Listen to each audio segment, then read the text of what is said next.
It was workful, but at least I was able to navigate it and, get tasks done. And I also got compliments from my customer, my very good customer.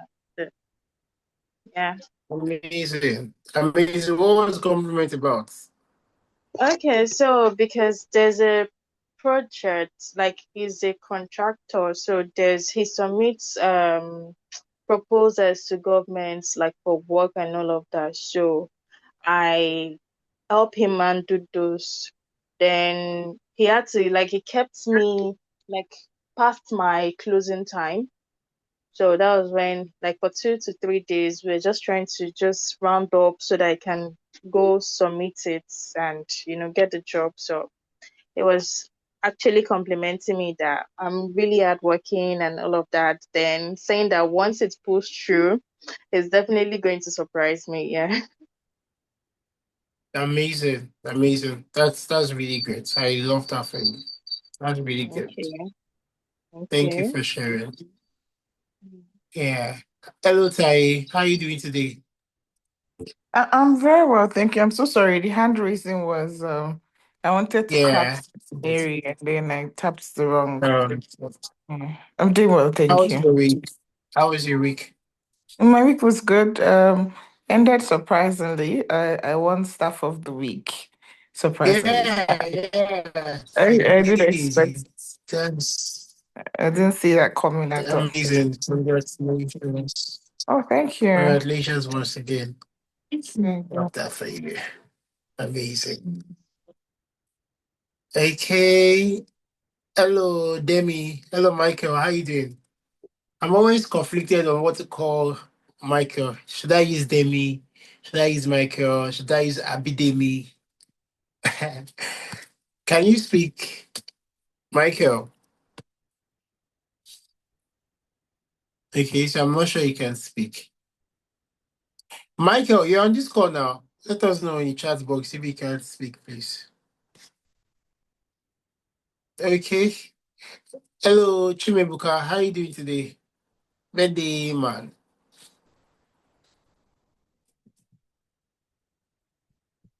Can anybody hear me? What's going on? Yes, loud and clear. So why are others not? Okay, I can see Michael responding. Okay, maybe Chimebuka can speak. Hello, Wanola. How you doing today? So if you can't speak, please do well to indicate so we know. Hi, good evening. Good evening. How you doing today?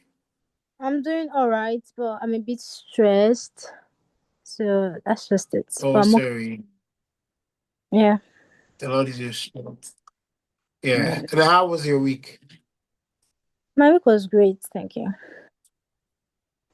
That's good. That's good to know. Amazing. Okay. Who is Sayomi? Okay, let me hello Felix. How you doing today? How was your week? Good evening. Good evening, everyone. Good Good evening. evening. Uh, How you doing yes, today? I'm fine. I'm good. My week, well, my week was quite engaging, but thank God that we saw everything to the end. How are you doing too? I'm doing very well myself. Thank you very much. I know you're not Okay, though wearing you brown have a today. very sorry? I'm not worried about You're not today, I wearing mean. brown today. Chai, chai. No issue. That's But fine. don't worry, I have something brown representing in my chair. All So right, so now. it's still fine. I'm taking the light. Yeah, so it's still fine. So yes. But how is it going? Okay, so I think Felix is muted now. Okay. Samson, hi Samson, how you doing today? Let me try fixing my lights. Good evening. Can you hear Hello, me? Samson. Yes, Can you loud hear and me? clear. Yes. Okay. Good evening. How are you doing? I'm okay. I'm How doing was your well. week? Can you hear me? Can you hear me? How was your Yes. week? My week was good. My week was good. Thank God. Thank God. My week was okay. Amazing. Amazing. Okay. Yeah. Uh, uh Okay. With Sayomi Ishegu, Abi? I wish Ishegu. Is this Daniel? Daniel Ishegu, I guess. So yes, hi Daniel. Can you speak? Okay, so I'm not sure that Daniel is able to speak. Okay, what have I called? Chimebuka, can you speak? Okay. Hi Ibuko. How you doing Can today? speak. Good evening. Okay, who is Mm. this? Is this Daniel? Yes, it's me. Okay. How you doing today? And I'm still on the road coming back. Oh, okay. Amazing. Hello, Daniel. How you doing today? I'm doing well, oh, bro. Amazing. That's I'm good. very well. Hello, Ibuko. How Okay. are you? Hi, Ibuko. Can Ibuko How far my speak? cake, oh, Baba? I never see cake, oh. You didn't send your address now.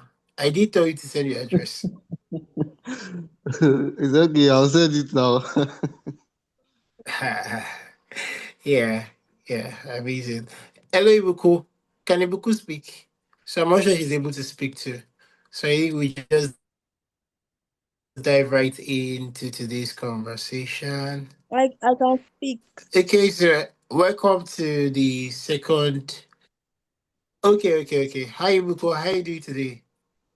I'm fine. I'm good. A bit stressed, but I'm okay. Thank you. What about you? Amazing. How was your week? Yeah, my week went well. Very well. Very well. Sorry? I said my week went well. I'm not sure I get that. Amazing. That's good to know. That's Thank good to you. know. Well done.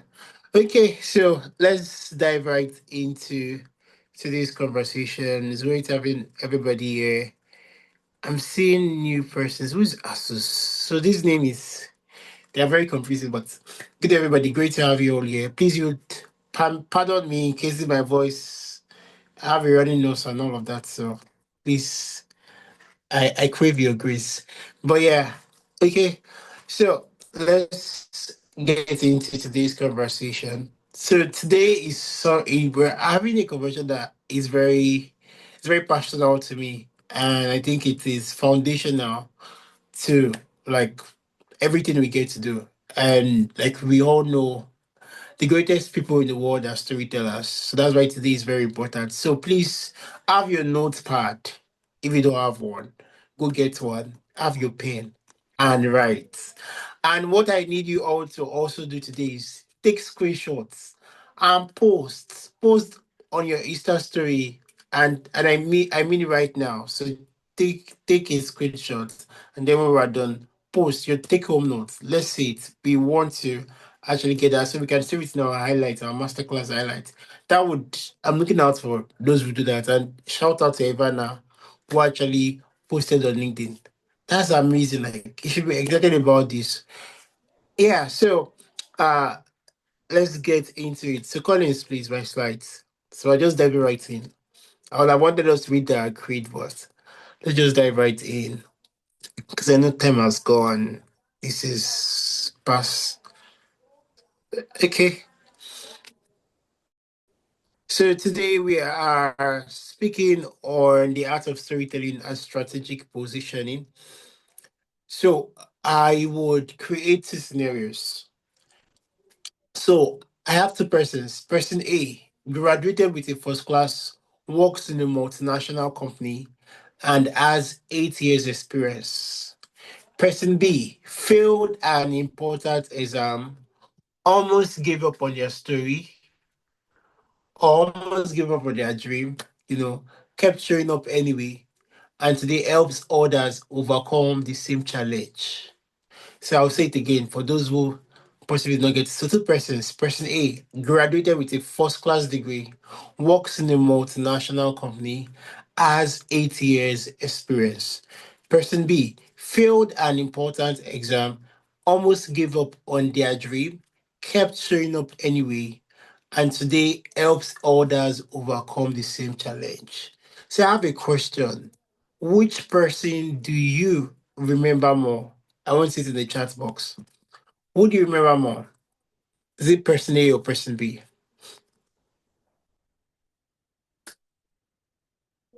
I'm waiting. Person B. Okay. More responses, please. Who do you remember more? Okay, Wanola says B. Amazing. Who do you remember more? Okay, Samson says B. Amazing. Amazing. Okay. So who would want to respond? Why B? Why are we choosing B? Anybody? Why B? Why did you choose B? Anyone can respond, please. Anybody? I need responses. Try call names. I wouldn't. I want us to be very. The story is more relatable. Amazing. Thank you, Michael, for that. The story is more relatable, and one would also easily remember. And also, it's also the same thing when you go for interviews. So let me recreate another scenario again. So take for instance, I am hiring for a position of head of operations. Yes. And then two persons. Person A comes and tells me, "Oh, this is who I am. This is my degree. This, that, and all of that." And then person B comes and tells me, "Oh, I have done this. I scaled this. We faced the challenge in this company, and this was how we're able to tackle it, and all of that." And the person also went on to share a personal story. Maybe they were always like a loner, like they just walk alone, those lone wolves. And then they realized, oh, since they were now an operations lead, they realized that they had to work with people. I would want to hire that person because person shared challenges, shared personal stories, and I feel like okay, there is a connection. Okay, okay, I just get to remember that person B. And that's just it. Some of us go for interviews and we are not very memorable. Imagine trying to uh you're going for an interview and there are about 20 persons who also want that same position that you want. And then the interviewer is interviewing people. It's the people that the interviewer can vividly remember. The interviewer would want to work with or say, "Oh, I really love that person. The person was so passionate. The person shared experiences. The person was smiling. You know, all of that because that's the person you remember." So yeah, so that's that. So most people would choose person B, like, and most of you did. So people rarely remember information. They remember emotions. They remember transformation. They remember stories. Yes. For me personally, I see this all the time. Be personable. People would never forget how you made them feel. And that's one thing I take with me everywhere I go to. If and I do it being myself. But I make sure that when I'm speaking, I speak life. I don't say things that brings people down. I say things that bring people up. Like because it does matter. You don't know who's listening. So section one, why stories matter. So I have a question because I want this to be very deeply engaging. So what was one movie or what was the last movie that made you cry? Anybody? Please use the chat box. What was one movie that made you cry?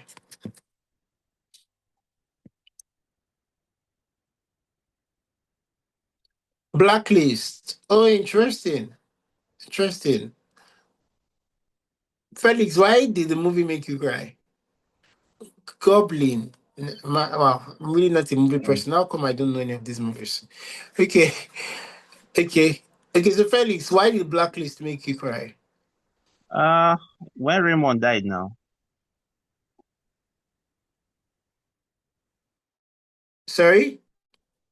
so when Raymond When read who it in died? the Raymond read it in the Concierge of Crime when he died, and when Elizabeth died also, the movie just like groomer like me start shedding tears.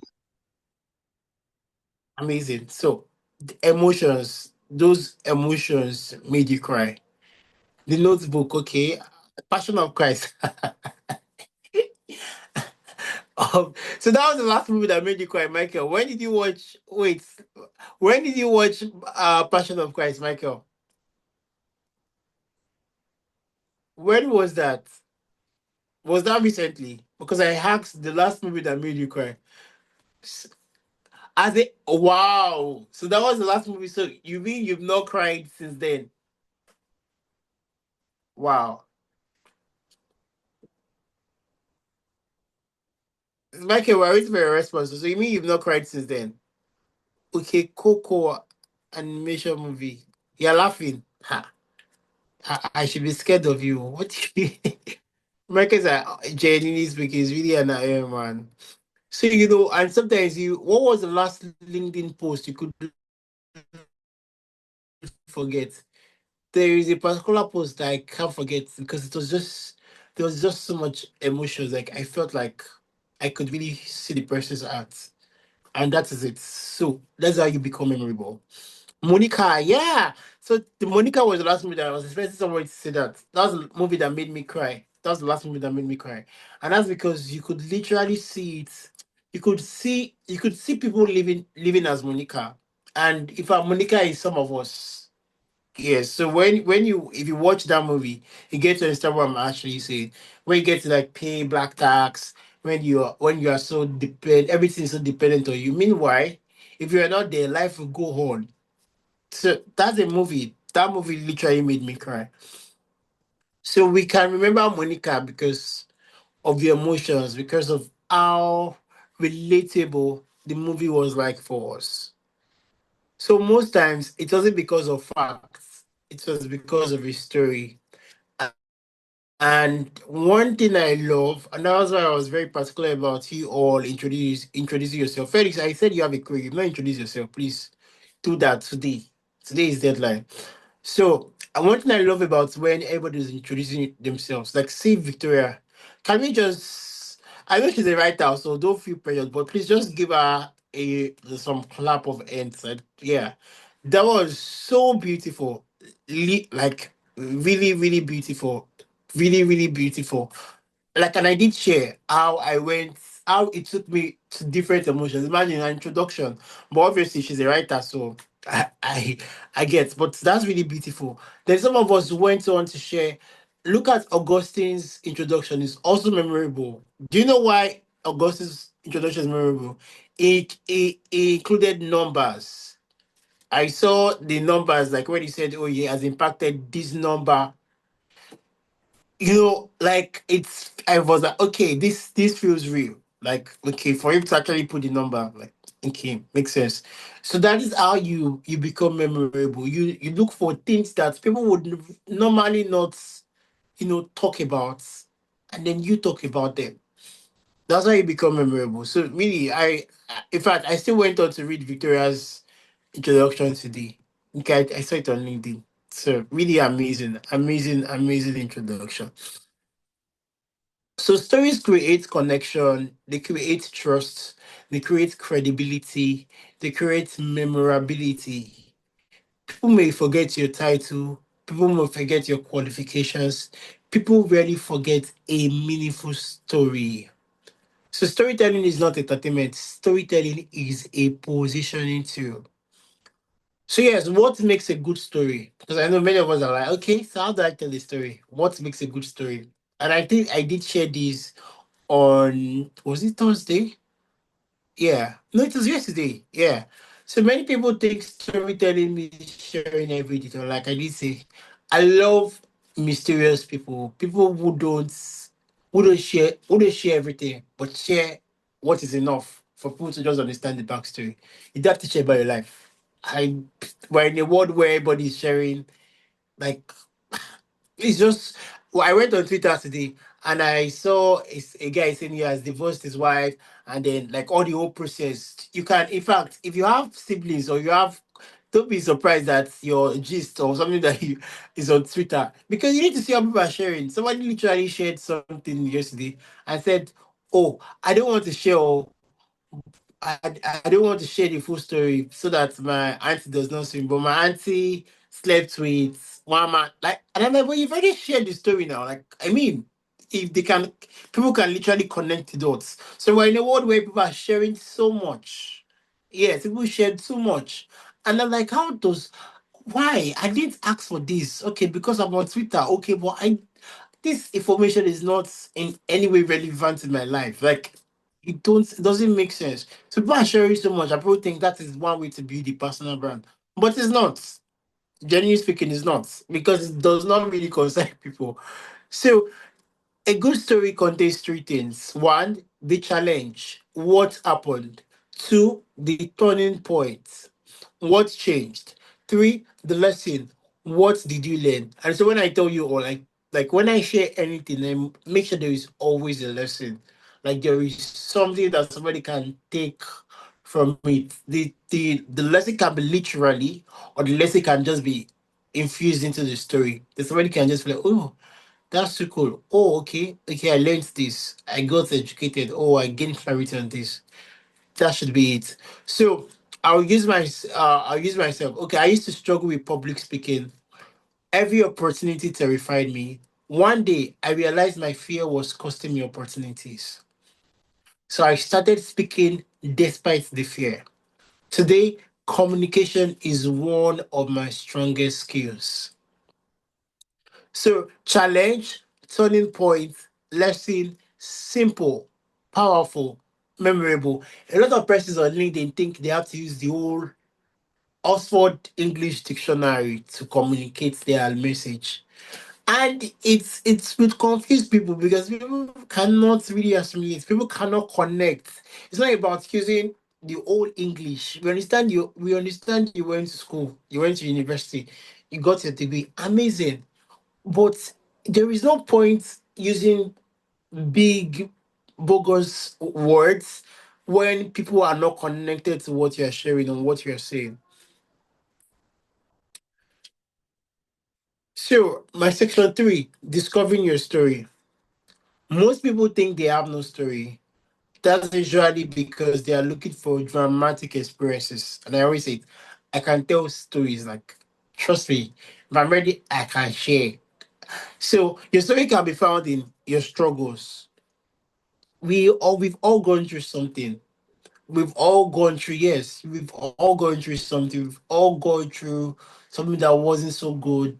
And there are lessons for you. There are lessons that you know you picked and you know that can help somebody.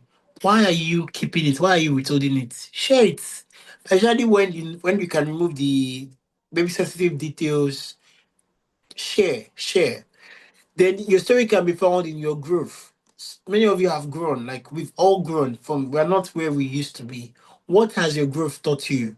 Some of us grew, very like how do I say it like now? Some of us grew um with very painful, traumatizing experiences.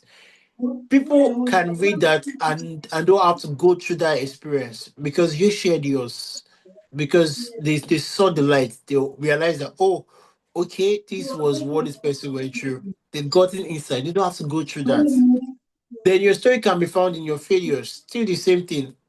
You failed. Like you when you did something you know you shouldn't have done and all of that. Share it. Let people can find breakthrough. People can find, you know, way out from that. Your wins. And I know this is very well, there has to be a balance with this because a lot of people just go ahead and just share. I'm decided to share that I just started the rope. And this I've decided to do this. I'm saying no. Like there's a way in which you can tell your story. You can tell a winning story that makes people feel like, oh, I am inspired. So you can so that's why I say, what is your why? When you sorry, someone needs to mute, please. I don't know who that is, but please. So can that person mute? Who is that? Blessing, please. You need to mute. Thank you very much. So yes, so people share their wins, and it's always very like, oh, I got a car, I got this, I got that. Like it's good, but there's a way you can share your story that makes people feel inspired instead of feeling low of themselves or feeling that you are proud. Or I don't even get what I'm actually saying. There are ways in which you can tell your story. And then your story can be found in your decisions. What was the decision you made that you know it wasn't a good one? You can share. Or what was the decision you made that you didn't think it was going to turn out well, or maybe it turned out in the wrong way. Share. And then your story can be found in your service. Many of you are doing incredible stuff. Even in TTC, some persons are in TTC. Some of you are serving. Some of you are doing social impact work. You're doing incredible stuff. Why are you not talking about them? Why are you not spotlighting your work? Why are you not sharing? This is what I did here. Say it that's why storytelling is very important, because you can still say it and still come off like what the person says, but it's just showing off. But there are stories there. So, what challenge have you overcome? What lesson changed your life? What problem do people often come to you for? What have you learned that others need to hear? And that is where your story lives. Now, why personal branding is very personal to me, and why I would be very different than most of people who call themselves personal brand coach and everything, is because it's literally my life. Like, people, I have asked personal branding before I realized that was what personal branding is. I don't even care what I'm actually saying. Like, so people came to me asking, how are you able to do this? How are you like this? How are you this? How are you that? How are you this? And that was how I started coaching. And that was how I wrote my book. It was based on questions. People coming to ask me for things. So what problem do people often come to you for? Share. Talk about it. That's your strength. So this is where your story lives. That is where your story lives, basically. So storytelling for positioning. Many people tell stories. Few people position themselves. Now, there are certain situations that will happen. The way I will share it is very different from the way somebody else will share it. Somebody can just share it on oh, I went to school. Is it memorable? No. But I can tell you, oh, on my way to school, this and this and this was what I experienced. Then this happened, then this and this. I'm taking you on a story. I'm taking you on a journey. You'll be able to recall. Let me just say I went to school. So bad storytelling. I attended a conference last week. I did attend the conference last week. And strategic storytelling. At a conference last week, I noticed many talented people struggled to communicate their value. It reminded me why I am passionate about helping professionals build visibility and position themselves strategically. Difference. So it's still the same thing as I attended a conference last week, but I added more life. And sometimes when I ask questions here, I am always picking out certain things. So I love when I asked Mary a question, and Mary told me that she was complimented. And then I went on to ask, oh, what were you complimented about? That is storytelling. That's brought me like interested in our story. Do you get what I'm trying to say? Meanwhile, she could just say, okay, my day went well. Yes, I know it went well, but what exactly? What was the highlight? What's brightened your day? Like, share. And that's your storytelling. So some of you are doing incredibly well already. So same events, but different positioning. One shares information, the other communicates expertise. So every story should answer, what do I want people to remember about me? That's what I intentionally do. So when I'm going out, even when I'm dressing up, I'm like, okay, what do I want people to remember about me? That wants my fashion statement to be loud. And sometimes I just want that. I just want people to see me as a fashion person. And that's all. Sometimes I want people to see me as a very knowledgeable person. So it's depending. So what do I want people to remember about me? So section 5, the storytelling formula. Before, moments, after, lesson. So yes, that's it there. So before, what was life like? Moments, what happened? After, what changed? Lesson, what should people learn? So the before, I struggled to build meaningful professional relationships.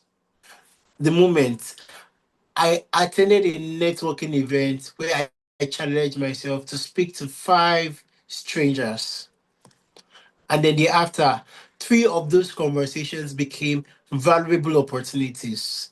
The lesson, visibility begins with intentional conversations. You know, Very easy to remember.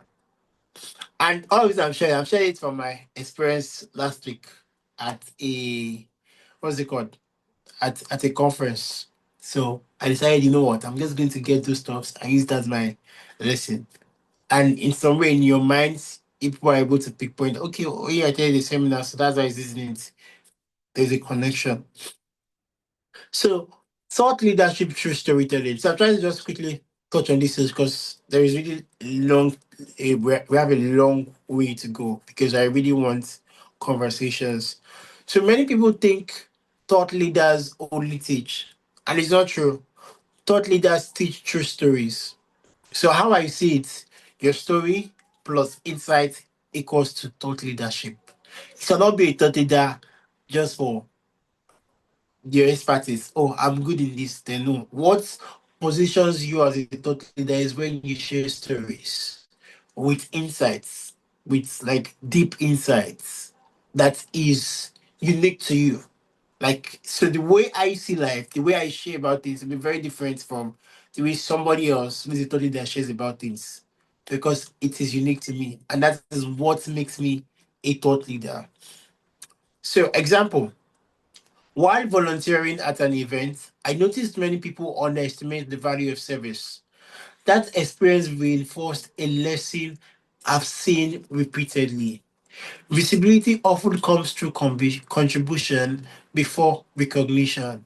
Now, that's thought leadership. And there's one thing people will notice when I share messages or when I speak or when I say something. I'm always using words like deeply. I deeply appreciate you. I am genuinely sorry because I want you to feel my heart. I don't always want to share. So I can say I'm sorry, and then when I say I am genuinely sorry, there's a difference. And the same thing with your emojis. Sometimes somebody send you a message and I'm saying okay, thank you. No, you can go the extra mile. Because people say thank you every time. So what makes your own thank you even like because people be like, okay, but when you actually show, like let your heart show. So maybe like be vulnerable, you know, like let people feel you, let people see your heart, like let people be able to tell that okay, this person really means this. So when I actually mean things, I say it, I deeply appreciate this means so much. God bless you. The person can feel my heart. But when I say thank you, and some of us don't even know these things, but it's very, very important. And they are what could make you, can make or mar you, or can even hinder opportunities from you. Those little magic words. Like share your heart. I am deeply grateful. I very much appreciate this. Thank you. But meanwhile, somebody can just say thank you, thanks. Imagine, like, it doesn't make sense. As a person who use K or okay, I would get so pissed because what do you mean okay? What you say okay to like I'm sending a message and I said okay K. All of those things really does matter. Some of you don't even know how to use emojis. You are chatting, you want to be able to let the person know how you are feeling. And that's why you notice that some people send messages and then when you see them in real life, you're like, oh, this I wasn't expecting you to be this lovable because when you were chatting, they came across like they were blunt. No, they were not blunt, so they were not. But that was how their message is like. Do you get what I'm actually saying? So you want to be able to let people feel your art through messages because understand that the world is a global village. So everybody is literally connected through phone, through the internet. So you're chatting, you're messaging, because most times, and that's why I really love when people use like VN and because how you're able to. So how I do it when I want to share something like very sensitive or anything, I don't know if any of you must have asked me a question. I'm always going to use a VN because I don't want my chat to in any way communicate something I don't want to be communicated. Like I want you to feel me and understand. I would use a VN instead. But if it's something I know, okay, I can use chat because I feel like I'm very great at chatting. I make sure I'm able to communicate, pass my message across in a way that you get it. I can communicate discipline. The person knows that it's coming from love because of the way I would craft it. Let you know this I do not appreciate. I wouldn't want to do this again. And I will still use my love emoji. So it's letting you know that yes, I am firm. I just communicated what I don't like. But it's all love over here. So it's like I'm not pissed at you. I'm pissed at the situation. That's storytelling. That's how you become memorable. That's how people get to some of us we have some people hating us. And it's just because we just never embodied love in a way that is visible, like that people can see, that people can feel. You know, if people meet you physically, they should be able to connect your like "Look, this person, this is the energy I get when I chat to this person, and this is what I'm seeing. I know some persons already have questions like, is it not say finish? No, it's very avoidable. You can draw boundaries. You know, not everybody I use my love emoji for. Like, if you're just chatting with me for the first time, I would use my love emoji for you because, like, I don't know you, like, so, but I would use an emoji, just to let you know that you are talking to a human being. So, how would I'll most likely be smiling, or so I would use the smiley. So, you know that, yes, I get you, I see you. So I don't know if you guys are getting what I'm actually saying. It's very, very important. Some of us, our energy when chatting, it's not good. It needs to change. It needs to. It's yeah. I don't know why I'm persisting on this, but I hope it's somebody. People should be able to feel your heart when they are chatting with you. So don't be all, how do I put it? Don't be all so uptight. You know. So okay. So that experience reinforced the lesson I've seen repeatedly. Okay, that's still me reading my message. So what I want you to do is write a challenge you faced, a lesson you've learned, and how that lesson can help someone else. So I want you to say that and then convert it into a short story. I think that would be nice, and let's have it sent to the platform. I would really love to see it, and I'll just give my feedbacks.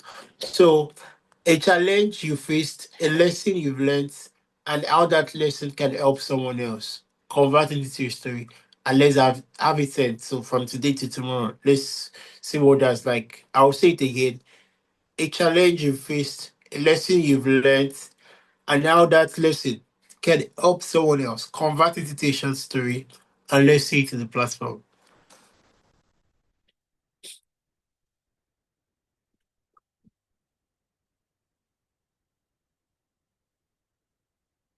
So yes. So the most valuable thing about your story is not what happened to you. It is what people can learn from it. People are very selfish with their stories. You can just tell that they are just very, or is the word now? Just so full of themselves. Yes, and that's not a good thing. That's not a good thing. You can't share stories from a place of I just want people to see me. I just want people to know me. No. People would know you, but they will not know you in the best way possible that you would actually want. So make sure that whatever you are sharing is linked to a lesson that helps people, that elevates them, that moves them forward. So you can share a personal story, but make sure you end it with something that elevates them, that is impactful, that impacts their lives positively. So yes, complete the statement. My background is I'm passionate about I help people, organizations achieve this by dash dash. The impact I want to create is you can do that when you actually get the material. That's like personal. You can send it to the platform too. So we can just, check that out. So your experiences become powerful when they stop being memories and start becoming messages. There are people waiting for the lesson hidden inside your journey. Don't just leave your story. Learn to tell it well. I have so many stories. one of the stories I've shared a couple of times is my story on.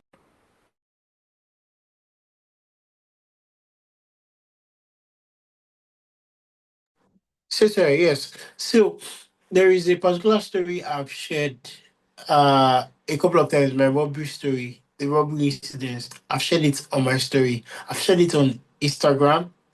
Yes. Yeah. And it always makes people like, oh wow, you went through that. We didn't even know. We didn't do this. We didn't do that. We didn't. It's like people. It brought empathy. People had so much empathy for me. I think it was during. There's a particular thing that was happening at a point. I don't know. I think it was still insecurity. Yeah, it was still insecurity where I shared about my experience in Abuja and how people robbed and how I got robbed and all of that. And it just brought a lot of empathy. But I didn't just, that was not the goal.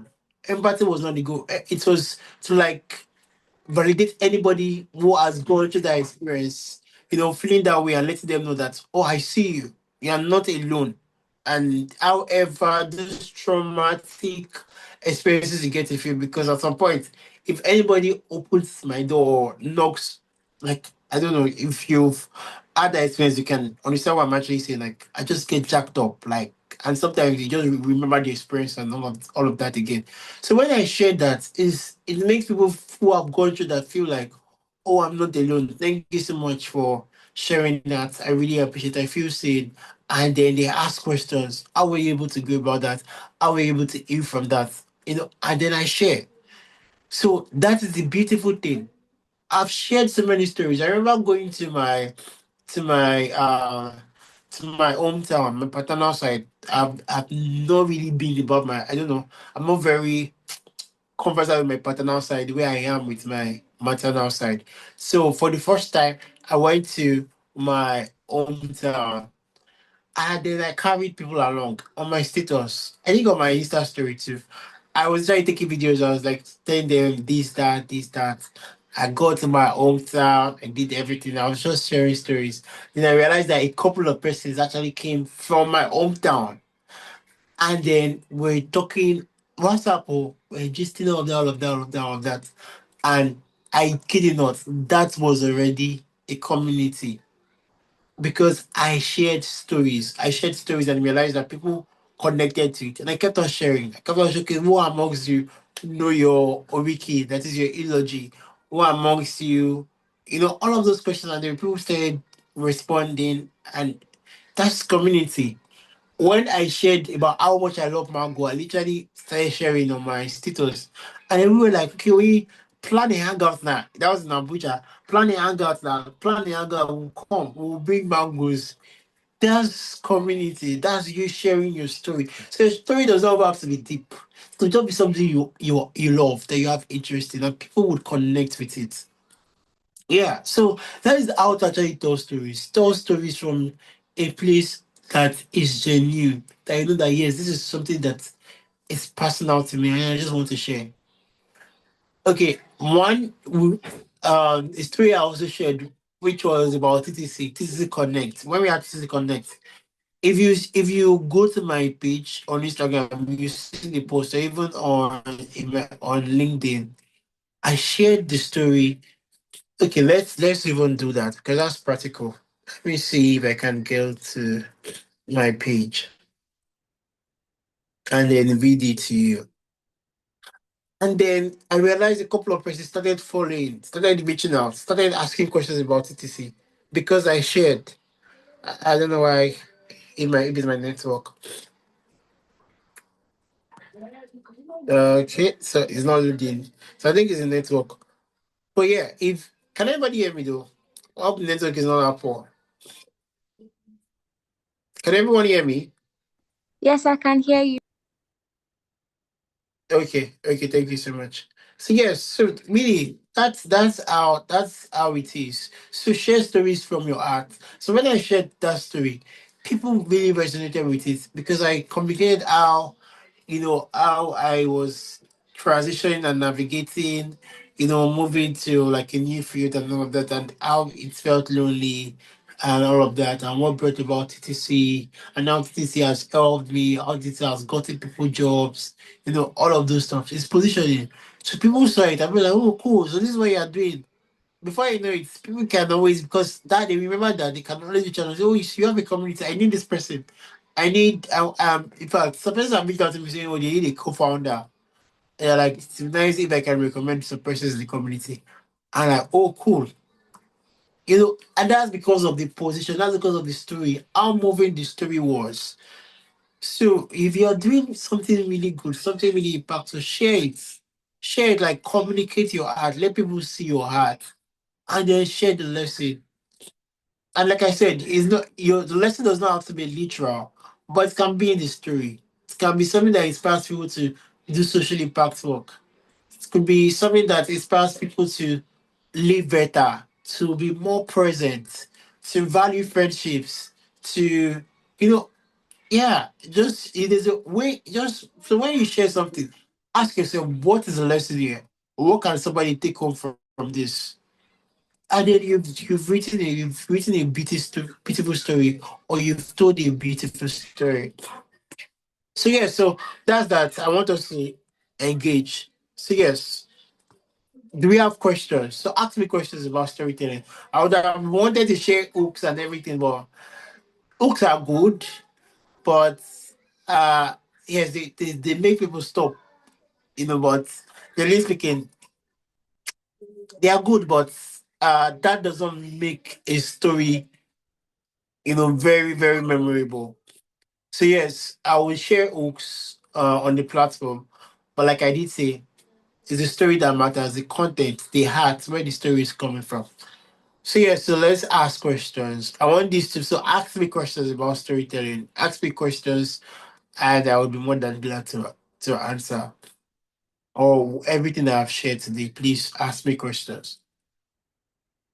So yeah, so why are we not raising up our heads? I'm waiting. Should I ask questions? Okay. Let me go ahead and ask. Okay, Daniel, yes. Like, I don't know, probably give a contribution, something like that. I don't Okay. know. Or probably after the question. Is it probably after the question or now? Can I do that now? Yes, you can. Absolutely. You All can. right.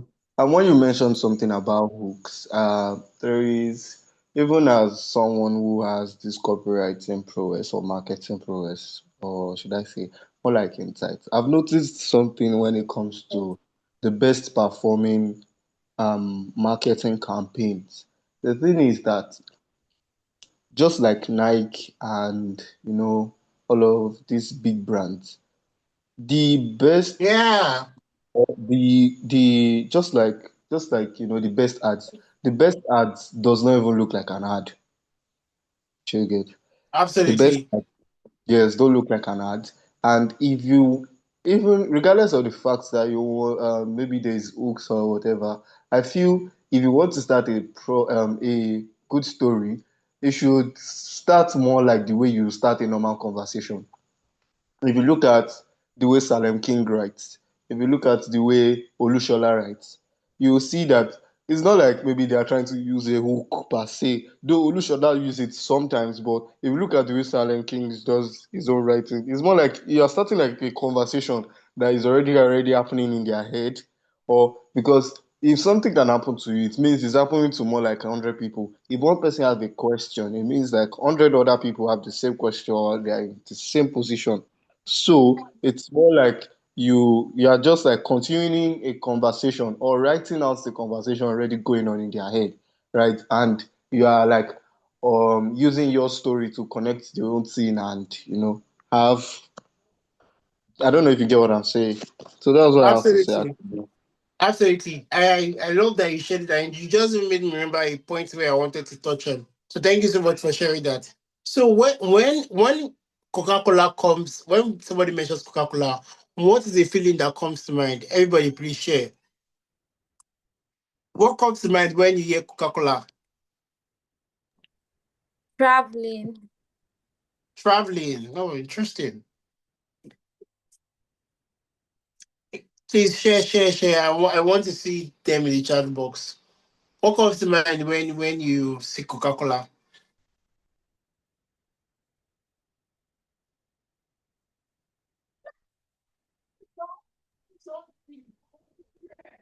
The Why are we not sharing?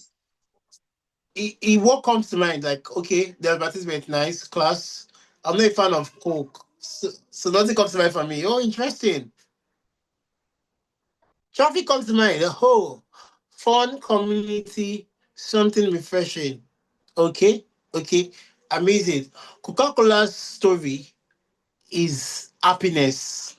Is happiness. That is what they share. That's the feeling that they communicate through their videos. That is what they want people to feel. They want people to feel happy. Like they want people to feel happiness.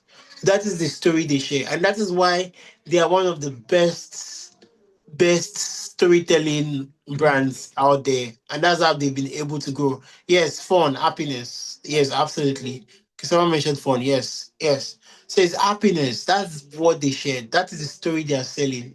So they are not even selling the drink. They are selling a story. They're selling happiness. And most times you see that they are always with, like, yes, Demi got it.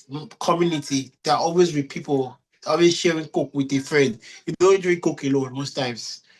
So it's happiness. That is what they share. So thank you so much for sharing that, Daniel. So you have to have mastery on your story. The story you have to tell is called branding. Actually, that is branding. If you don't have a brand story, you're going to be lost in the conundrum of voices. And one thing you need to understand is everybody is trying to get attention. And in a world where everybody just wants to be there. So how do people get to hear your voice in the crowd where everybody's talking? How do they get to hear your voice? That is through your storytelling. That is the story that you get to tell. So you have to tell your story well and very, very intentional. So let's have um Felix.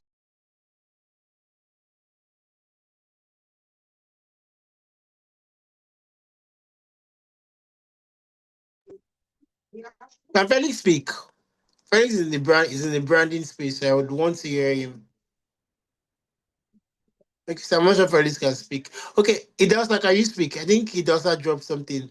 Oh, Michael, you did your research. You did it today? Interesting. So Idausa shared, he said, sharing stories is beautiful, but for someone like me, it can be difficult to express myself sometimes. Most times, I just feel like stay quiet, keeping to myself and minding my own business. And I absolutely get that. And that's why you have to have a strong why. Your why would propel you to actually share. Now, if you have a business, you already know that definitely you have to do marketing, and you obviously have to do marketing. So sometimes it involves you going on TikTok and even dancing in some way. Sometimes it involves you what is the word now? What did they do? It involves you creating content sometimes if you have a business. So see your own self personally as a business because you're a brand. We are all brands. People are always talking about us, whether we like it or not. So why not intentionally craft what people get to say about you or how people get to experience you? So and you don't have to do videos. This is what I've always said. I'm never on the bandwagon of I have to do videos to be visible. No, you can write. And in fact, I love when people write so much because you're able to process your thoughts. You're able to reflect. It is a very good thing. So write. So sometimes so what I do most times is I don't just share, I don't just write and share immediately. I write and put them in my notes app and then I go back and then share. But sometimes I am deeply inspired or led to share something, let me to speak to somebody, and I go to my status and start sharing. And most times you need to see when people respond and say, wow, this word was for me, or this means so much, or this, people just start sharing. And what I've come to realize is because So when I do that, some people will be like, oh, why don't you share on Instagram? Why not sharing this? Why not you sharing that? And then I would want to now, yeah, okay, I'm coming to that. And then I would now want to go and start thinking of sharing on Instagram. And then God would say, is that natural to you? And I'm like, okay, no, I don't want to share that. So I'll share my status and it leaves. So people would want me to share somewhere where they can always go back to and all. And I'm like, that is nice. But there are times where I share something I know that no, I'm just sharing. This is my thoughts. So sometimes I just put random thoughts and I share. And someone gets really inspired. In fact, not just somebody, like a lot of persons that rather they start resharing and resharing and resharing. And I was in a point where I was getting so pissed because they were always covering my name. They were always like covering. So I'm like, why people like why are you? If I've seen places where they would literally copy what I wrote and they go and put it on their status, like as them writers, and I'm like, why? Why do people do that? So sometimes I used to get so pissed, and then I just stopped getting pissed. Like, I mean, the whole point, and that's why you have to have a strong why. If not, people would really get you so pissed when you see things like that. So when you have a strong why, you know, okay, as long as it's shared, people's lives are changed. That is what matters to me, and then you are good. So I would respond to uh Ivana's, okay. How do you know stories not to tell, or there are even stories that you shouldn't share? Because I have seen people share stories and I learn from it, but sometimes I wonder how the other party is involved in the story. Real, real. And that's why sometimes I ask questions when people share something. I'm like, did you communicate to the parties involved? You know? So how I know stories to share. So take for instance, like see my dad's story. It was obviously very personal to him. So I remember the time I asked him that, are you okay with us like sharing? Because I think I shared him in the MRI when they were doing scan and everything, and that could be very personal to him. So I did ask him if he's actually okay with sharing, like if I could share, and he was like, "Oh, absolutely, as long as it could help somebody." So I did like let him know because it's personal to him. It's my dad, but yes, I shouldn't evade in his or how is it called? That's his privacy. I mean that is personal to him. So ask the concerned parties, are you okay with sharing? Those of you who do clarity or who talk to people and everything, you know the things are very too sensitive for you to share, even though it could help, help somebody or be the best, no. If the person tells you not to share, you keep it to yourself. Like you keep it, don't share it, don't use them as lesson. But when they say they are comfortable sharing, absolutely. I've seen some of my friends that tell me, oh, they got a new job. My usual self, my person, I celebrate my friends loudly, loudly. So what I've come to realize is that when you tell me something, and that's why you check my status, you cannot really tell who I'm chatting with or who I reached out to.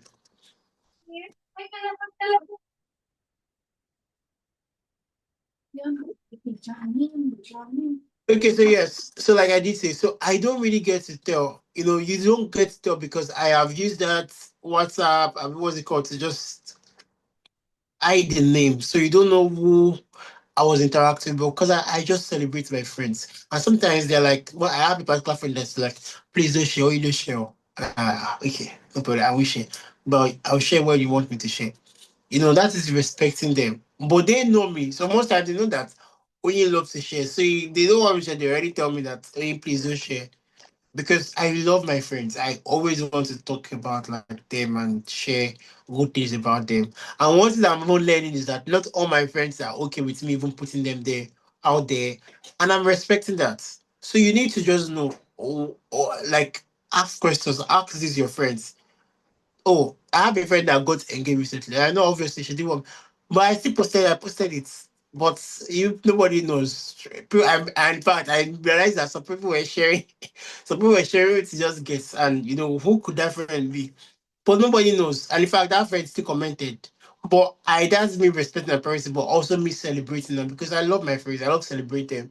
So and nobody still knows who she is or who got engaged. So that's one way you can go about it.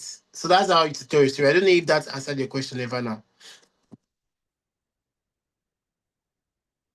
So Yes, just make sure that please. the other parties, yeah. So just make sure the other parties are informed and they are okay with it. If they also had his hands raised, you can take network. That's like, can you speak? Yeah, good evening, everyone. Yes. Good evening. Good evening. I actually wanted to like elaborate more on what I said to the chat box earlier. Okay. Okay. Please go ahead. So I don't know. Someone like me now, I don't like. How should I say? Like, I don't like talking. I like talking, but when it comes to the public space, the social media space, I'm not that. I'm not. I don't. I'm not a social media person. The real reason I'm on social media because of my business. Assuming I don't have a business or I don't have anything, I'm not that social media person.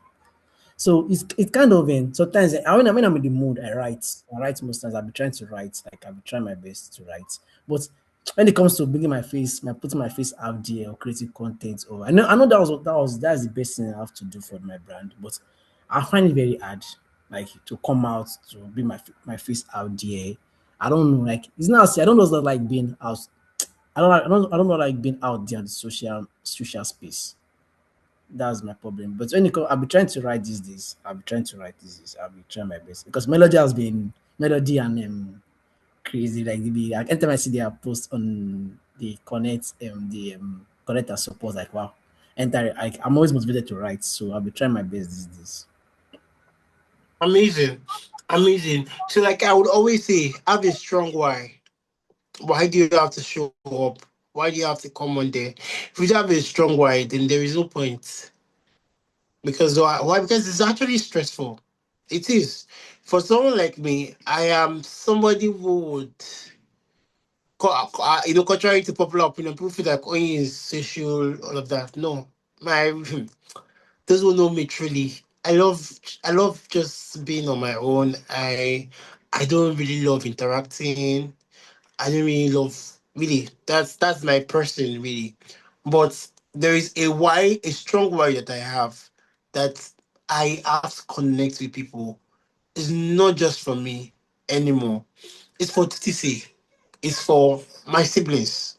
It's for people I get to meet. So I'm not living my life just for me. I'm living my life for for for change, for impact. So that drives the things that I do. Because left to me, I'm just going to just be enjoying my life and just not be online, not do all of those things. Go, yeah. So you have to have a strong why. Why do you? And also, especially if you want to do impact, you can't say you want to do impact and you don't put your face there. It's not possible. Check it. Who are those that have done impact on a huge scale and they've not been out there? Ask. Go check. Go check. Even when social media was not here, they were always on newspaper. And check it. See Abiola, MK Abiola. It was always on newspaper. Always. So look at Nnamdi Azikwe. Always on newspaper. And if you go and read about him, he was not a very social person. But impact, because he has a strong why. That is what drives him. That is what makes him give audience for interviews and all of that. I'm not sure you get what I'm actually saying. So attach a strong why to it, and that even helps you because you don't get to just post anything. And I think that is even what helps me. I'm not just post anything. I can be somewhere, I can go, and I'm not. So before, I think I have to post where I go to everything, all of that. I'm not motivated to because I'm really more about why. What's the purpose? I went to a place on Sunday. Very, very fancy place. If it was where I was before, I like it's less possible know that I'm here, I'm this, I'm that. But then I asked myself why? I didn't post it. And then the friends I met were like, oh, you've not posted. I was like, I think I would just want to keep that to myself. Like I mean, so your why do you post? Why are you posting? Sometimes you post to feel good about yourself. It's a good why. So I have like a strong why. Why are you doing this? So most times my why is really circled around impacts, about just doing making people's life better. So when I post or when I position myself, I don't position myself for just me alone, but to help people. So I hope that's helpful in the house. And understand that you're a light, you cannot be hidden. God designed you to shine. So however way you choose to shine, dependent on you, but you must shine. So that's it. That's a mandate. That's the mandate God has given us. So it's not. It's something that even if you don't feel like it, you don't like it. It's not something you have to, because that is by design.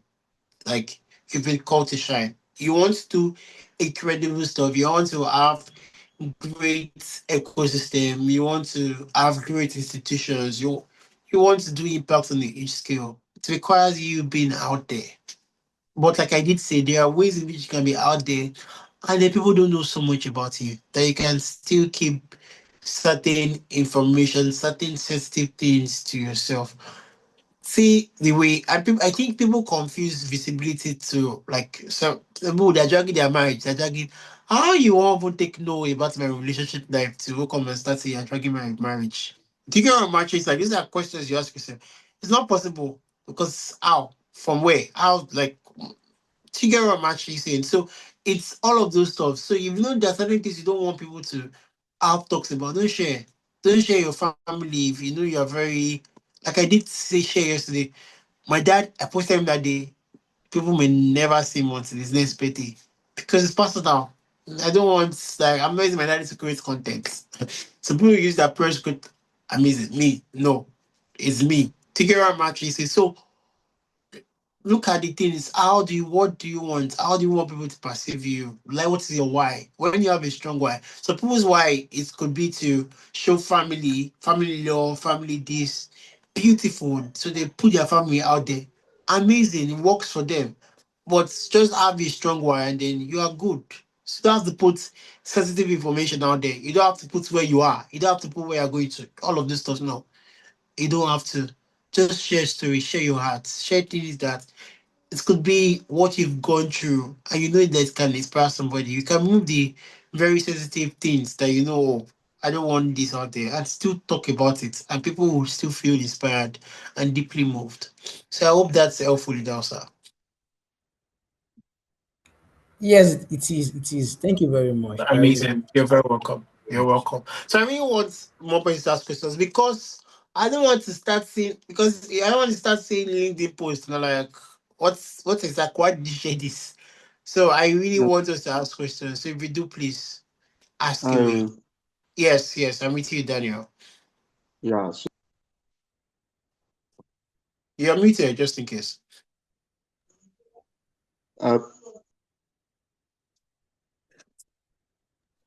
okay.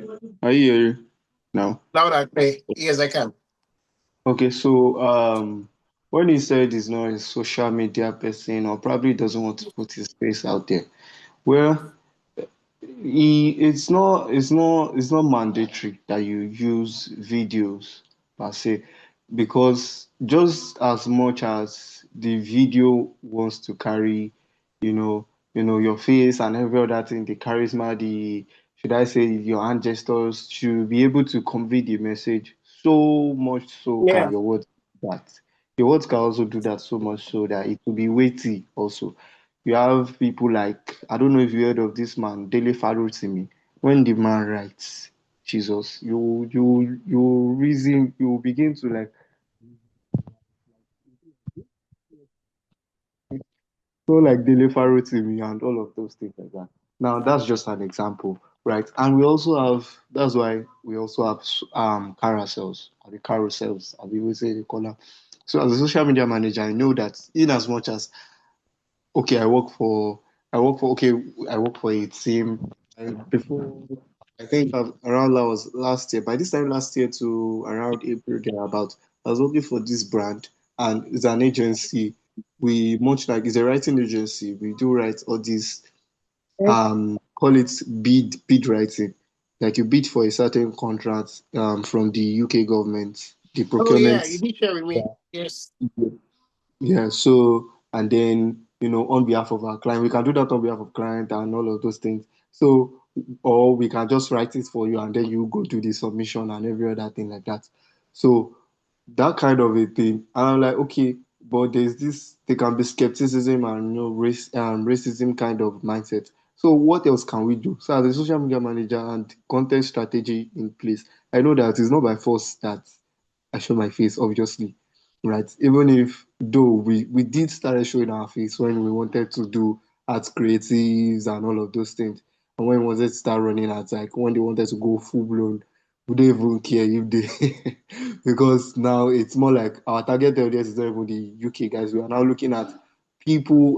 We are looking at Nigerians who are in the UK, like any region or any borough. They call it borough. They call it region sometimes and all of those things. So anybody that is in any certain location in the UK who are Nigerians and they have that business because we saw some kind of pattern that people were in this kind of thing and they were Nigerians, right? So we're like, okay, why not we just do this thing? According to our research. So if the research says it's good to go, then let's do it. So we went ahead, we did it, and I can tell you the result has been amazing, right? And that does not still stop me as the social media manager before we started doing running the ads. That was, I think it was this year. This year, yes, it was this year, this same year. And before we got the performance marketer, what's his name? Yeah, more like a digital marketer, the person that was going to run the ads, right? Before they employed him and all of that. But before that, I knew that I had to actually have something doing. So I was putting out carousels, I was putting out, normal posts, like you put a graphics design and then you put caption there and all of those things just to and the engagement may not be much, but at least the followers were at least growing to some extent. And you know that for the followers to be, you obviously know that okay, there are people who are watching us that they're probably not following us, they're probably not even maybe chatting us up or anything, but like they're watching from afar to get. So again, another alternative that I do use, in fact, I think this is one thing that I've even incorporated now, is that instead of just writing it out and saying I want to write from a full post from head to toe, or from the hook to the city, let me just do it this way. I just open either ChatGPT or Claude, and I just use a voice note. You get, that's another thing you can do. That's another thing you can do. So I just use a voice note to just do the whole rigmaroling, and then it looks at the transcript, it transcribes everything, and then do the correction and every other thing. And if I need to adjust any other thing, it will do it. Right? You can just simply just tell AI. That's why AI is there for you. That's why AI is there. You can just leverage the use of AI.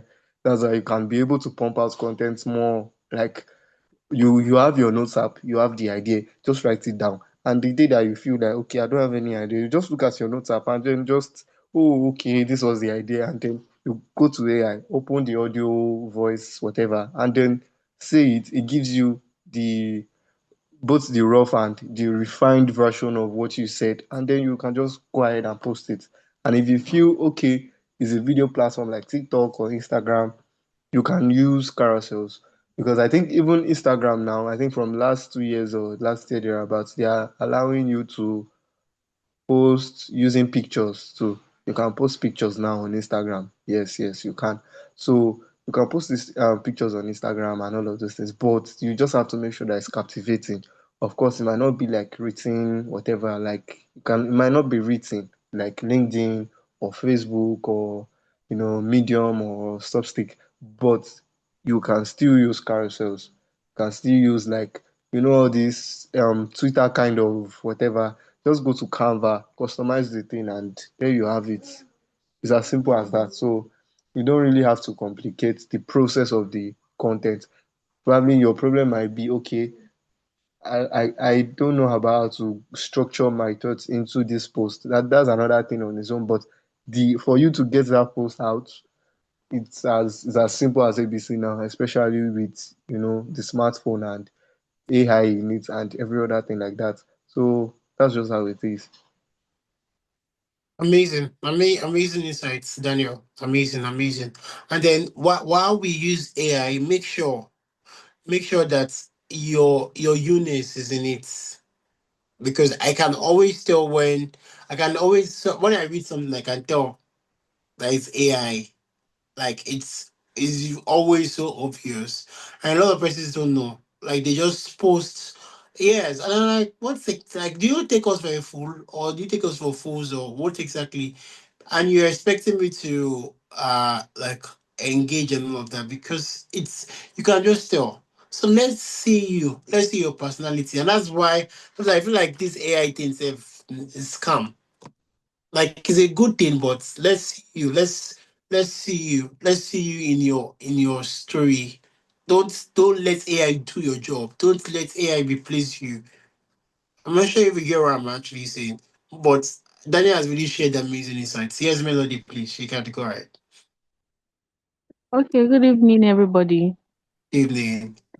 So, Daniel, you shared like really, really, really valuable insights, but I want to add more to what Oyin just said. Please, that AI of a thing, be careful with it, because I have clients that I'm currently working with that AI does wonders. Like, I use AI when I write, but like Oyin said, make sure that your Eunice is passed across as much as possible. If you are someone that likes to say literally whenever you speak, let it be in there. Especially you see sometimes when AI writes for you, there's this nonsense dash dash dash dash dash. You don't use that dash when you write on a norm. So why is dash dash dash dash dash dash in all your content? And AI has this nonsense reading. It tell you the impact, the knowledge, the testimonies, the victory. It has this redeem, this short sentence. Remove it. Like, don't, whenever you're using AI, just make sure that once AI gives you your fully polished, over polished, in fact, over polished, no human would ever be that polished. When AI gives you your over polished draft, please unpolish it. You begin to unpolish it by yourself before you put it out. So that's what I want to add. Like, AI is very good. AI writes a lot of content, but why a lot of content out there are underperforming, and why we have a lot of brand strategists and copywriters earning more in this day and age is because people are beginning to see that because AI is too good and too perfect, people are relating less to the content they are putting out there. So make sure that as you're putting out content there, it's very human. Like people can connect to it. Like it's very humane and everything. So yeah, that's what I wanted to add. So just be Thank careful. you so much. Give you polished content, but under polish it. Like under polish it. Absolutely. That's what I wanted to add. Thank you. Absolutely. I still on that note, some of your introductions, they are AI. Like some of your introductions, some of you said to the platform, they are very AI-ish.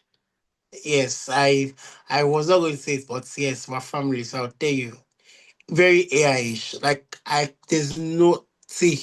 In fact, I'll just shake my head because like why some of the things that some AI even wrote for some of you say they are not things that I know you do. They are not in any way related to you. I still read what there. I'm just shaking my head. Please, you see, and that's it. It's perception. Like I did say, perception building. I I didn't let me call names. But you people know yourself. Go, please. It's so good. It's not helping you. Like I told you, said, the payment is not really enough. Even if you don't ready to say, okay, this thing that I've written now, is it the same thing with me? Like, do they correlate? Like, are these things almost felt like I don't know. So please check it. Check it because it's very important. Like it makes you it makes okay, so I mean, I was the comment I was last week. I think I don't know if I've shared this before. They were playing a video and I didn't even have to look at it. I could hearing the sound, I knew it was AI. And I went on because I wanted to just use that to do case study because I'm a very I feel like I'm one of AI's antagonists. So I started asking people, were you able to get what that video was? And they were like, no, I didn't even listen to it. I was like, why? Because very like when they edit, it was AI and they just move anything. And they were like, why? Why? Because he said that. So somebody said, because when you do something real, it shows. Like it shows that there was sweat. Sweat went, there is a story. And it would always show when people actually act it. Like when you can actually see, you can see that there was a lot of that, lot of creativity, lots of brainstorming that went into this. And that is why they pay attention to it. And I was like, oh, interesting.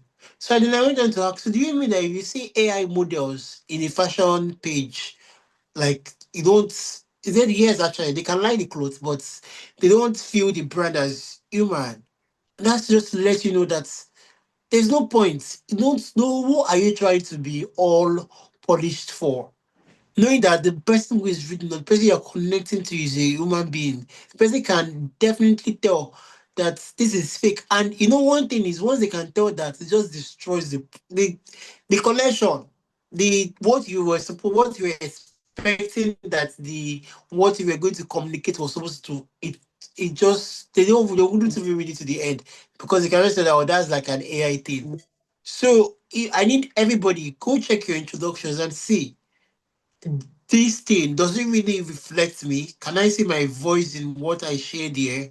Or it's just, I don't know if you get what I'm actually saying. Go check it. And yeah, and it's family. So that's why I have to share. I do watch it, but when I was reading some introductions, I was just shaking my head because I'm like, why? Why did you just share from me? Or like, let's know. Say Victoria, in fact, I if Victoria often use AI to do that this thing safe, eh? You can like you know it is like it showed big time. You could tell that this is nobody like that's her brain. So when you and that story that's a right that's a she's a writer also. I'm not comparing, but I just use that as an example. So when you share like let people see facts, add data, add numbers, like what Augustine did. Even if it says use AI, I can tell for a fact that there were certain things that were real that he added. That's the connection. So there is no point when you actually write something or you just think of just tell AI, hey, please come up with a post for me to post on LinkedIn. There's no art there. People would be able to tell when they read it. It's not connect or it's not do what you think they should. And that's why people are complaining now on TikTok and Instagram because the content feels like they are recycled. Nobody's sharing their art. Everybody say, "Oh, things I learned when I in my 20s." And it's the same thing. You learn this person learn this. You people have this same life experiences you people had. So obviously it's AI. So you would people should be, and that's why I said thought leadership, because a lot of us want to position ourselves for thought leadership. But yeah, the same thing you're posting, something I've seen somewhere else. So what is the thought leadership about? Like I wouldn't see you as a thought leader because you're literally just recycling content. You would not know because maybe you've not seen something, but AI is giving content to you. It's same content you give AI gives to you. AI gives somebody else. So it's making people even have brain rot. So people really don't want to see content anymore because they're like, I'm just tired. And that is why people really want more physical, or that's why even on LinkedIn now, people asking for coffee chats because they're like, they want to like, speak with you. Let's have some coffee. They want to like relate with you and gain insights instead of what you've written. Meanwhile, it could be fluke. So I don't know who first raised their hand. So Daniel, please go first. Daniel. Okay, Evana. Okay. So, Okay. Yes. so I was I was about to also say that. I can barely hear you. Sorry, can you hear me now? Yes, I can. Yeah, so I was about to also say that too when Melody, thank God that Melody even brought it up and she added that to it. Yeah. So I love the polishing and all of that. So I think I was listening to this declassified podcast or watching it rather on YouTube. Yemi Kings. I don't know if you know Yemi Kings. Do you know Yes, I Yemi do. Kings? Yeah, I so and he do. was saying some things Yes, I do. about AI and all of those things. So that particular episode really, really opened my eyes to quite a lot of things. But regardless of that, I still feel there are still some jobs that AI would not replace. Maybe it might do it, but not even, it might be far from it, or better still, there will be some shortage in it because there will be less experts in it, right? Something like I think cybersecurity, even search engine optimization, because brands will obviously they are not even competing to be number one on Google. It's just that they want AI to cite their content and all of those things like that. So that's what many are actually looking for now, right? And even a lot of people are already complaining about the drop in their click-through rates, their sales to their website and all of those things. Like a lot of brands are complaining about it. If you go to Reddit, LinkedIn, it's all over, right? So yes, yeah, yes, I don't want to actually drift away from the main distance. So the thing is that there's a perfection that AI might bring, right? And it's just too far from perfect. And that is why I think I was sharing in one of our connections, our like some I think like last month thereabouts, right? And that's why AI had to be, I think most especially I think ChatGPT had to be based on or they had to be sourcing their answers from forums or anonymous sites like Reddit and Quora and I think Facebook Yes, also, right? absolutely. Yeah. Yeah. So because AI is so far from perfect that now even after the perfection, it still needs to learn how humans, still communicate. So it's always learning, right? It's always learning, always, you know, kind of thing. So the fact that all of this thing is happening does not mean that you should now go and defy your thinking to AI. I think that's where many people just go down the rail and then they just cannot cut through the noise and then they just join the Ariwo Oja because normally you are the one that is supposed to be with the megaphone. But if they take the megaphone away from you and the megaphone is your thinking, your personality, the authenticity, well, don't let me remove my TTOJ. The authenticity of your personality, like the fact that okay, this is who I am, this is the way I talk, this is how I write, right? If you look at Salem King writes all through the social media platform on small letters. I don't know if you've noticed that. Be it caption, be it Yeah. LinkedIn post, be it anything. I think even his newsletters, right? He writes everything in small letters. And there is this girl, her name is Jessil. Jessil is the one that basically does everything in his content team kind of thing, right?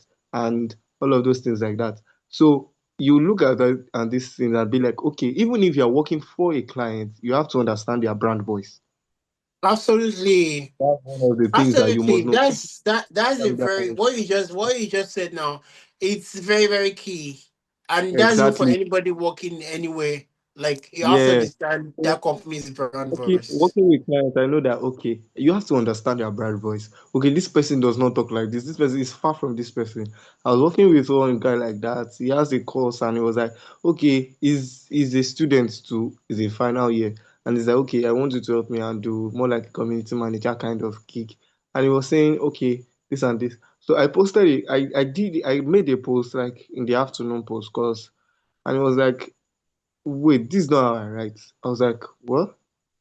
Though it was a story-based kind of whatever, and it was Yeah. like, nah, this is not how I write. Of course, I get what you're trying to do, but this is not it. My audience will kind of figure it out that this is not me because I think it's much connected with you guys might not know them, but they are kind of key players when it comes to like Twitter kind of gurus, monetization guys. Yeah. Um, Messioye Johnson, he's close with Toib Yusuf. So the guy is like, no, no, no, no, no, Shegs, nah, it's not going to work that way. So I had to delete the post. And honestly, like for like 3 days, 72 hours of working with the guy, or the first week of working with the guy, it was all I was deleting posts, like some posts I had to delete some, right? So I now had to go watch his webinar, for example. And I watched the webinar. I was like, okay, I captured his voice like almost exactly. And the next day, it was like, you're writing like me. You're not me. Do you get? It was like, you're writing like me. You're not me. Like, do you get? So I was like, well, I had to watch the webinar up to like 3 times actually, just to be able to figure out his brand voice. And there's a way you write it, the way you communicate, just the way the person can speak orally. There's a way you can translate it to write more like Exactly. the person is saying, this is what this person is saying, right? And then I was like, yes, I just pat myself in the back that, Omo, you sabi work, guy, you sabi work, you sabi work, that kind of a thing. So Yeah. remove M dashes and what do you I think they call it M dashes though or hyphens, whatever. They of course it's part of punctuation marks, right? They taught us in English grammar, but there are other punctuation marks. They are what we call AI slopes. On LinkedIn, they usually used to call it AI slopes. There are some statements. There is a way AI will frame words, there's a way humans will frame words, right? Absolutely. I don't know. Probably if oh God, I might say it after the call now. I'm not going to deliver on it, so everybody will be looking at me that No, you better say it and then deliver on it. I would What are have you saying? said, okay, let me Deliver look it. for example some like phrases, right? Yeah. That Yes, would yes. One feel like phrase that one AI was speak, is it and then I'll tapestry? drop it on the yeah. Yes, there's this particular word that was very popular. They always use it like tapestry. Like I'm always seeing it and I'm like, oh, what's going on? What's this pandemic? Like all of those countries that started using tapestry, like TAPEST, I think it's a coordination or something. And like what's going on? But that's Fish. what it does. Yeah, people can always speak. I'm like, I like becoming that with the hair I use now. I know the style is, I you know it became feel like I think they're sophisticated. Meanwhile, all of us on this one time were like, people are fake. Yeah. I mean, why they could actually want to pass across a very important information. But we Yeah. were focused on the fact that there's a common word that AI uses and everybody using it. So we don't get to connect with them. And that is what actually happens. Yeah.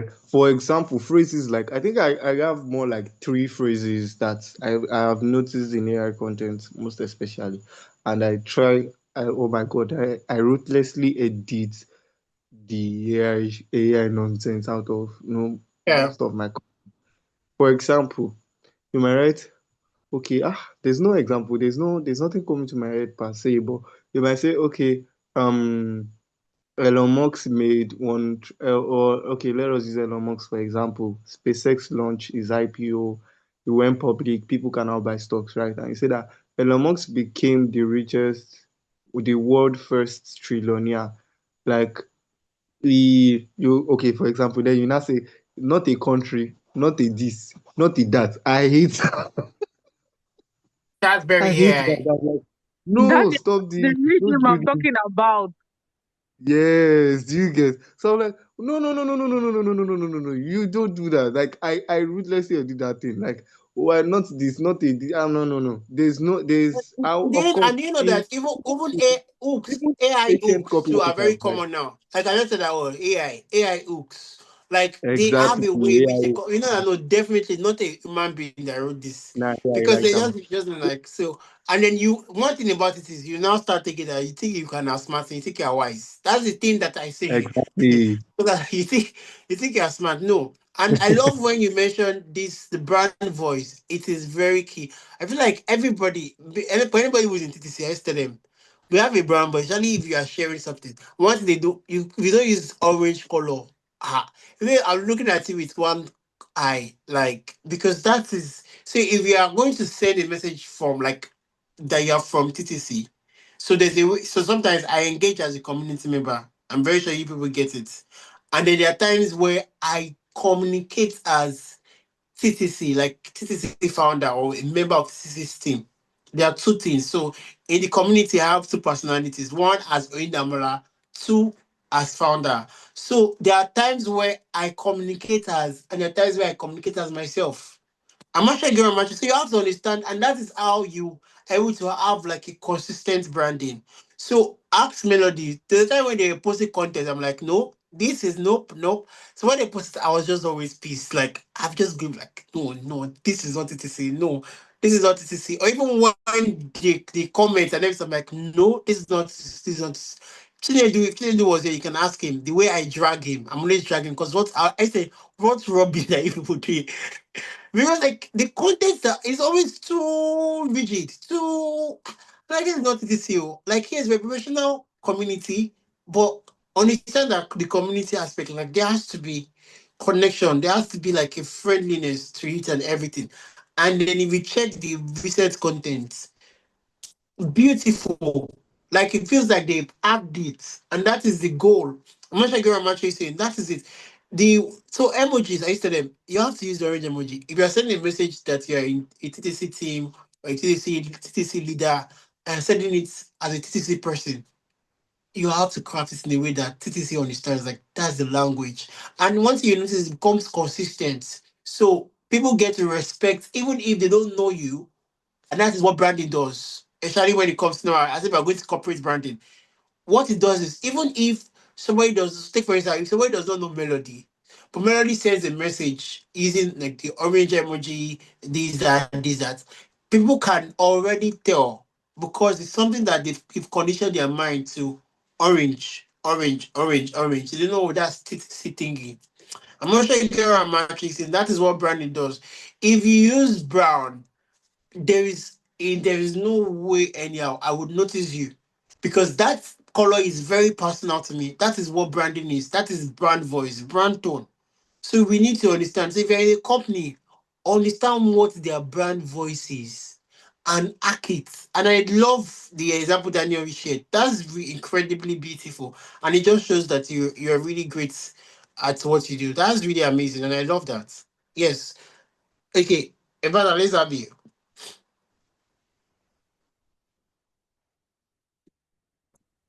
Okay, thank you very much. Good evening, everybody. So Good I, evening. I have like a contribution and also a question.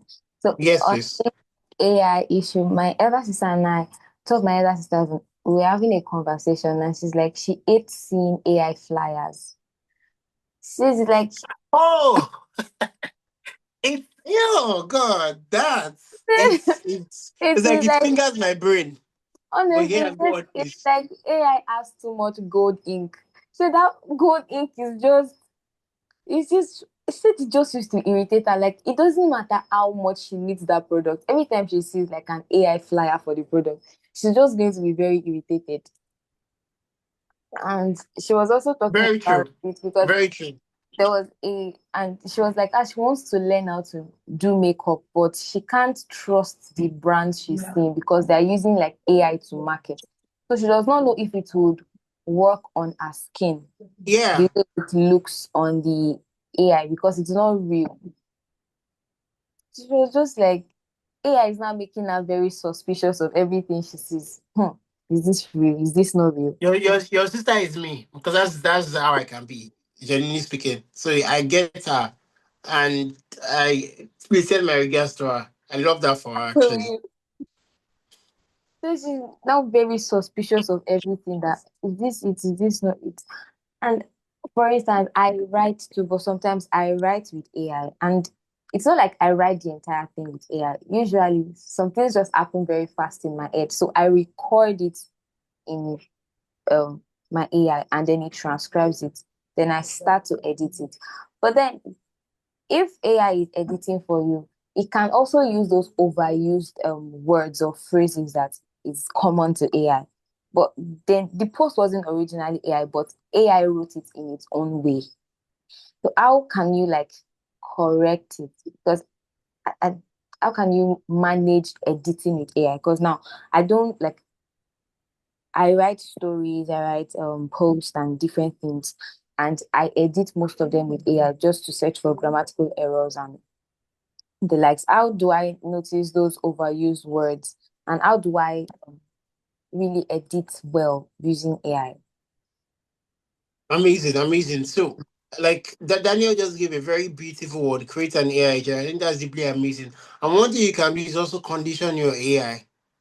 You can you can let your AI know so much about you that when it actually comes up with something, there's a way it says it in your voice, and then you get too little to not much work. I'm not sure if you're actually saying.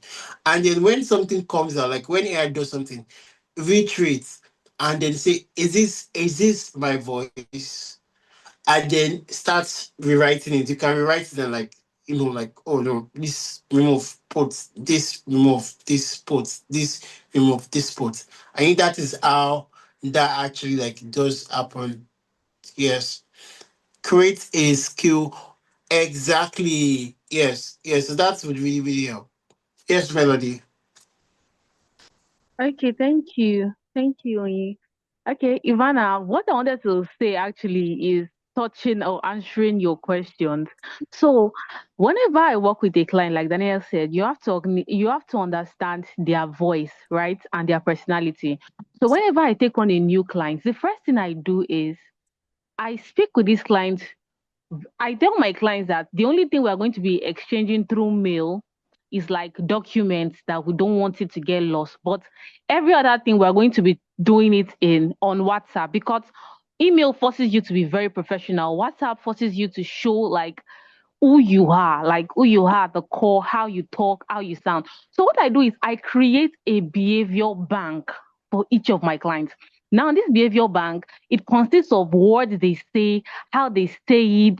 Are you getting it? So when I do that now, I now take it to like AI. I have different chats for these people. Like this is how this person behaves. This is how they write currently. This is how they speak. So every single thing I write for this person, though I'm going to write it, but whenever I give it to AI, or even when I tell AI to like generate a fresh post for me, maybe I just say I want to write around this topic, generate the post. It's always consistent with the behavior bank that I already gave to it. So that is one way. And also at times, even with that, even with a behavior bank, AI still has a way of, should I say, manipulating your thinking. Maybe, for instance, you want to write about impact and your own concepts, maybe the area you want to write from or the angle you want to write from is completely different. Then you give it to AI, and AI has a way of like twisting it. So you have to make sure that you are in charge of that process, and AI is not making you put out a post that was not originally what you wanted to say. I don't know if that answered Ivana's question. Actually, Okay. So now Daniel mentioned something about Olaleye's post, like whenever he sees Olaleye's post and how Olaleye writes, like Leye, Olushola, Olushola Olaleye writes. So Olushola Olaleye was actually my downstairs neighbor for the past 3 years. He moved out 2 years ago when he got oh, married. Yes. So like someone that I've communicated with, like on a past, in fact, it was one that gave me the idea of creating a behavior bank for each of my clients. Because whenever I read his content or his videos, I know that in social media they write exactly the way Leye speaks, like face to face. Like his mannerism is everything. It was actually the one that gave me that idea. So if you can actually work on that, but you also have to stay like on guard to make sure that AI doesn't manipulate your thinking and it's always communicating how you communicate. Don't allow it over polish you. If you like to say update your post, right? So yeah, that's one thing that's what I wanted to add. absolutely. Absolutely. That's a very profound one. And it's true. If you notice him, when he shares his content, it sounds like him. Like when you read his content, that's the goal. So he wants to ensure that there's consistency across the board. And that's why you see some people, even if someone wants to scam you, there's some my friends, they know. Like, there's a way, even if I want to ask people, how, first of all, I will not ask for money. And as those people that fall for scam safe, let's tell them, how do you do it? Because that means you've not really understood somebody's voice and everything, that you not fall for it. Because you should know the mannerism, the way people share, all of that is very, very key. Yes. Yeah, very important. Okay, Daniel, please. Quickly. Everybody, quickly, so that we can. Sorry that I'm almost coming up and coming up and coming up No, actually. absolutely fine. I So love that. So there is one thing that everybody can go and do right now. I think probably on this call or after the call, go to your AI, go to maybe ChatGPT. I think ChatGPT mostly is the one that has this custom whatever. But I think Cloud 2 should also have the same thing. Go to your settings, click on your profile, like your name, whatever. Yeah. And then you will now go to there's something called I think general settings. But for ChatGPT, I went to go and check it. So that's why I disconnected the other time, just to be able that to be able to check if I'll be correct. So you go to general. When you click on general, you'll see instructions, like you see custom instructions and you see instructions or anything like that. That custom instructions go. That's where you will go to, and you will now put, okay, exactly how you write. You can give it a sample of how you write, and then bam, you are done. Like from there, you'll see that the responses that AI will give you or will start giving you will sound like you, right? So that's one thing that you can quickly implement. And then again, there is okay, that's all. That's all. Amazing, amazing, amazing. So maybe you would share what you just said. You share it on the platform for those who are not on this call, so they can also get that. Okay, yes, Ty, you raised up your hand. Oh, yes, I did. I wanted to, just for people who do not understand the step by step of what, of how to create a skill or, to create a tone for your ChatGPT. So I wanted to suggest that maybe that can be read. Anybody who has a prompt they used or the step by step on how that could be created, they could just paste on the platform. But Daniel already went through with that. So it'd be nice, Okay, for people that do not know how to go about this, to just have like a step by step being shared, or if there's a prompt that you guys used that helped your that's to Melody and Daniel now, that helped with your ChatGPT tone creation, and other people would like, please share as well so that they can use on their own ChatGPT. Thank you. amazing. Thank you so much, Ty. So Daniel, please, you have that shared on the platform. But what me I'm very particular about is that let there be hearts in all of this content, because even if you use a prompt to, there's still, I don't know, that's how I see it. There is always still that like AI ish in the messages. So make sure that your art is able to show. There are certain words that you use in your day-to-day life. It should be in your messages when you speak. Like one should be able to feel it there. It's just very important because that's the art of what you share. And I posted something on why people were speaking, I was writing, and then I posted it on the platform. Don't go out only showing ready, polished, and finished work. And I think that's the thing. Many of us are waiting for that big moment and for that big stop before we post or share. Some vulnerability and authenticity are important. So really look into your vulnerability box and ask yourself. So that's how I see it. I have a vulnerability box, and my notes apps are filled with stories. A lot I write. So which of these am I willing to share? Don't share everything, but push yourself a little to share more than you currently do. Understand why you are doing it. Like it's always back to why. Understand why you are doing it for people to connect with you and decide where on the spectrum between sharing nothing and oversharing you want to be. The whole point is that you have to share. You just have to. You just have to. You just have to share. Yes, so Melody, still share it. Still share how you people go about share it. Somebody can learn from that. So I hope this masterclass has been deeply valuable to you all. I truly hope it has been. Yes. So was so please the question that was asked, I want us to answer it. Your workbooks, this is the week where it's ought to have been ready. That it ought to have been ready by now so that we can start going through it one by one. One thing I'm trying to do also is to see how we can do one-on-one. I just hope I'm able to. I'll pick 2 days or a day this weekend. People can just pick when they're available and let's walk through it together and make sure that your personal brand story and everything is well crafted. But that workbook will determine if that will be done. So please intentionally go work on that workbook. Let's see how that pans out and we get on that. I want to share my book, and for some reason I don't know why I'm still feeling like should I share it? Should I share it? Yes, I don't know. I don't know why. I don't know why. I don't know why. But I will. I will. So maybe I'll share it individually. So if truly you know that you need that book, yes, because it's deeply valuable to me. So if truly you know you need it, you send me a message. And the thing is, as you are reading it, I want to be seeing it manifest in your life. So don't just collect the book and not read it. You have to read it. I want to see action steps. So yes, so if you truly, so for some persons have my book already, but if you don't, sometimes those people who have it, they bought it. But everybody, I'm giving everybody one, like in the e-copy. So you reach out to me, and then I'll send it to you. But sending it to you is a commitment from your part. They are going to read it, and you're going to everything that are there. You put actions to it. I want to get reviews.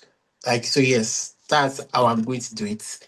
Because I don't just want to share my book. I've never shared it before. I've never given it freely.